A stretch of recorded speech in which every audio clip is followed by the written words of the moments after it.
नमस्कार. आज नवरात्रीचा 6वा दिवस. आजच्या देवीची षष्ठम कात्यायनी तिचं या देवीची आपण उपासना करणार आहोत. कात्यायनी देवी या देवी सर्वभूतेषु शांतिरूपेण संस्थिता. नमस्तस्ये नमस्तस्ये नमस्तस्ये नमो नमः. या देवी सर्वभूतेषु श्रद्धारूपेण संस्थिता. नमस्तस्ये नमस्तस्ये नमस्तस्ये नमो नमः. या देवी सर्वभूतेषु कान्तिरूपेण संस्थिता. नमस्तस्ये नमस्तस्ये नमस्तस्ये नमो नमः.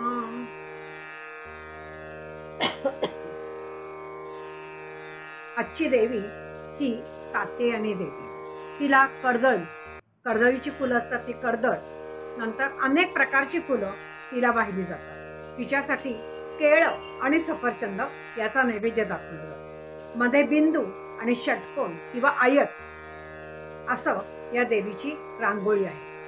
पापांचा, शत्रूंचा नाश करण्यासाठी या देवीची उपासना केली जाते. कात्यायनी स्वरूपात राम कृष्ण यांनी या देवीची उपासना केलेली आहे. म्हणूनच शत्रूंचा किंवा पापांचा नाश करायचा असेल तर या देवीची जरूर उपासना.